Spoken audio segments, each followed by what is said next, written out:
साथियों नमस्कार। हमारे डिजिटल प्लेटफॉर्म पर आपका स्वागत है। आज की इस वीडियो में हम बात करने वाले हैं वर्तमान में जो अतिथि शिक्षकों की ऑनलाइन प्रोसेस का कार्य चल रहा है उसमें आपको संकुल सिलेक्ट करना है पैनल में। लेकिन कुछ दिनों से एक बहुत बड़ी खबर चल रही है कि अतिथि शिक्षकों को वही स्कूल सिलेक्ट करना है, वही संकुल चयन करना है जिसमें एईओ ऑफिस हो, मतलब वहाँ पर एईओ ऑफिस भी हो। क्योंकि बताया जा रहा है कि इस बार जो अतिथि शिक्षकों का जो मानदेय होता है वो एईओ के माध्यम से ही जनरेट होगा। तो उसके लिए हमारे अतिथि शिक्षक साथियों में बड़ी चिंता बनी हुई है कि आखिर वो कैसे पता करें कि कौन कौन से संकुल वर्तमान में भी कार्यरत हैं।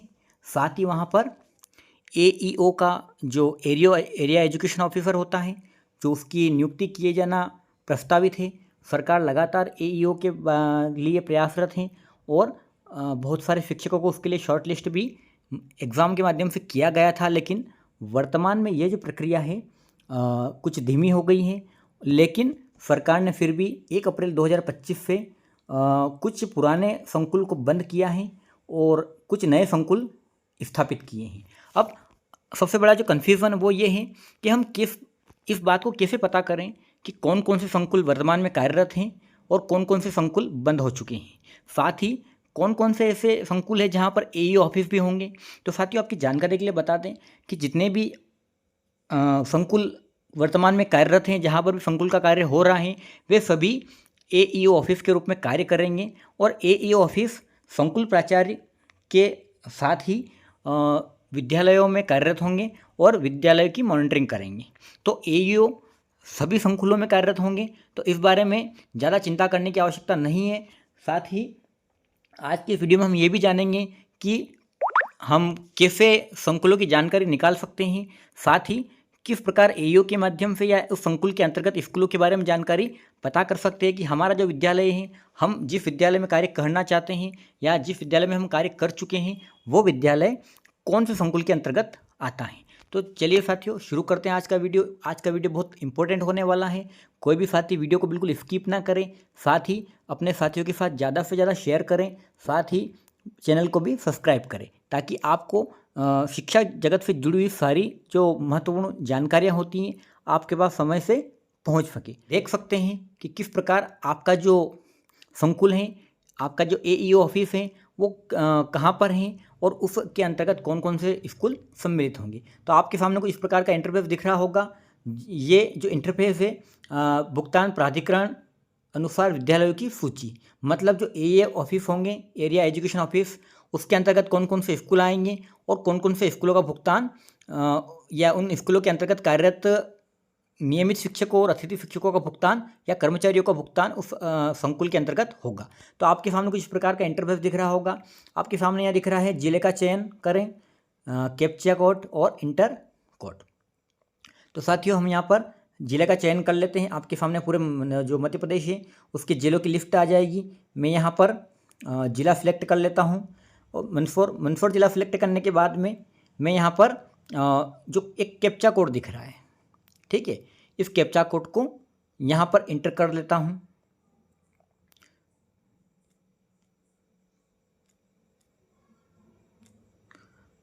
अब साथियों, कैप्चा कोड एंटर करने के बाद में ये जो एक जानकारी देखने का ऑप्शन दिख रहा है ग्रीन कलर का, इसके ऊपर आपको टैप करना है।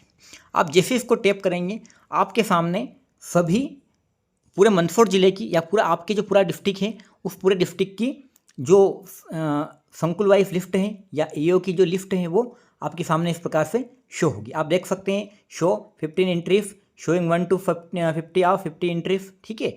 अब यहाँ पर आप चाहें तो इसको एक्सेल में एक्सपोर्ट कर सकते हैं या आप इसको पीडीएफ में कन्वर्ट करके भी डाउनलोड कर सकते हैं। साथ ही साथियों, यहाँ पर आप चाहें तो पर्टिकुलर किसी संकुल का या डाइस कोड डालकर या डीडीओ कोड डालकर आप इसको देख सकते हैं। तो आपके सामने आप देख सकते हैं पूरी एक लिस्ट ओपन हो गई है, ठीक है। और यहाँ पर कुल मंदसौर ज़िले के 50 जो स्कूल हैं, 50 स्कूल का डाटा आपके सामने है, ठीक है।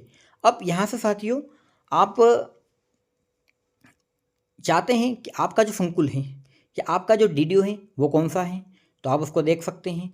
यहाँ पे देख सकते हैं मंदसौर का डिस्ट्रिक्ट मंदसौर जो संकुल है उसका जो डाइस कोड जो होता है वो वाला यू डाइस कोड जिसको अपन कहते हैं, और ये डीडीओ कोड, डीडीओ नाम है और ये डीडीओ का कोड। आप देख सकते हैं Bhanpura principal government high secondary school Babulda 9 to 12, और यहाँ पर नीचे जो है वो डीडीओ कोड दिया गया है।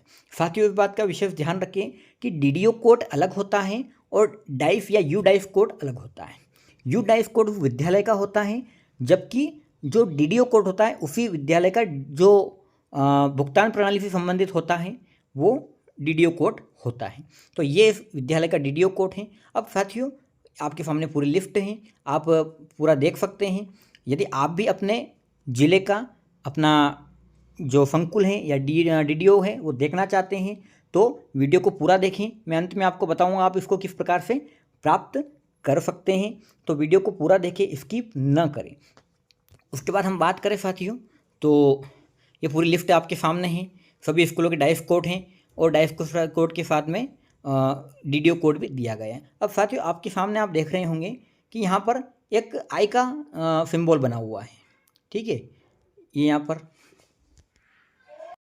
इस एक्शन वाले कॉलम में आपको रेड ब्लू कलर में आई का सिंबल दिख रहा है। अब इस वाले आई वाले सिंबल पर हम क्लिक करके जैसे इस पर क्लिक करते हैं आपके सामने एक नया इंटरफेस ओपन हो जाता है। अब ये जो नया इंटरफेस हमको सामने दिख रहा है, इस वाले इंटरफेस में हम जब नीचे आते हैं तो आपके सामने जो पूरा संकुल या एईओ है या डीडीओ है उसके अंतर्गत उस ज़िले में उस संकुल के अंतर्गत जितने भी स्कूल आते हैं उन सब की जानकारी आपके सामने शो हो जाएगी। साथियों, उसके बाद हम बात करें, आप देख सकते हैं यहाँ सारे कॉलम आपके सामने हैं, संख्या है, यू डाइस कोड है उस विद्यालय का, विद्यालय का नाम है और विद्यालय में कितने कर्मचारी कार्यरत हैं उसकी संख्या भी आपके सामने है। अब साथियों, इसके माध्यम से हम ये भी पता कर सकते हैं कि उस विद्यालय में कितनी रिक्तियाँ शेष हैं, ठीक है। आप देख सकते हैं पूरे संकुल की लिस्ट आपके सामने है। जैसे ये गवर्नमेंट हाई स्कूल है अंतरालिया, यहाँ पर टोटल 7 टीचर कार्यरत हैं। गवर्नमेंट पीएस मालीपुरा में 1 टीचर हैं। तो इस प्रकार से आप इसके माध्यम से उस संकुल में कार्यरत कर्मचारियों की संख्या देख सकते हैं, कुल स्कूलों के नाम देख सकते हैं, साथ ही उसका डाइस कोड भी देख सकते हैं। आप देख सकते हैं यहाँ पर कुल कर्मचारी कितने हैं। इस संकुल के अंतर्गत 132 कर्मचारी कार्यरत हैं, ठीक है। अब साथियों, इस माध्यम से आप आपके डीडीओ की पूरी जानकारी मोबाइल पर देख सकते हैं, क्योंकि ये एक बहुत बड़ी समस्या थी, क्योंकि ये पता नहीं चल पा रहा था कि किस प्रकार हम डीडीओ या एईओ के बारे में पता करें, क्योंकि बहुत बड़ा एक कन्फ्यूज़न था कि कौन सा संकुल कार्यरत है, कौन सा संकुल बंद हो चुका है। क्योंकि 1 अप्रैल से पहले जो संकुल कार्यरत थे, बहुत सारे संकुलों का जो एरिया था वो बड़ा था। उस एरिया को छोटा करने के उद्देश्य से और सही मॉनिटरिंग के उद्देश्य से शासन ने बहुत सारे जो एईओ हैं या यूँ कहें कि संकुल हैं उनको बंद कर दिया, और उनकी जगह जो संकुल एक क्षेत्र में थे, एक जगह थे या एक ही शहर में थे, एक ही एरिया में थे, तो उन संकुल को बंद करके दोनों का एक संकुल बना दिया, मर्ज कर दिया। साथ ही जो क्षेत्र बड़ा था, जो 10, 15, 20, 25 किलोमीटर से ज़्यादा का क्षेत्र था, उनको डिवाइड करके उन संकुल को नया बना दिया और वहाँ पर उसके पास के जो स्कूल हैं उसको उसमें मर्ज कर दिया। तो साथियों, इससे कार्य की दृष्टि से इसमें बहुत आसानी होगी। साथ ही जो एक बड़ा क्षेत्र था, मॉनिटरिंग नहीं हो पाती थी, उस मॉनिटरिंग को उद्देश्य से भी शासन ने ये काम किया है। बहुत जल्द एईओ की नियुक्ति होना प्रस्तावित है, क्योंकि जो एईओ होगा वही स्कूल की मॉनिटरिंग करेगा, और संभावना है कि आने वाले समय में जो कर्मचारी हैं उस संकुल के अंतर्गत कार्यरत कर्मचारियों का जो वेतन का भुगतान होता है वो भी कहीं ना कहीं आने वाले समय में एईओ के माध्यम से ही होगा, और एईओ जो संकुल प्राचार्य होते हैं उनके समकक्ष ही होंगे। लेकिन हो सकता है कि संकुल प्राचार्य का जो पावर हो वो कम हो जाए और एईओ का पावर बढ़ जाए। तो साथियों, ये तो आने वाला समय ही बताएगा।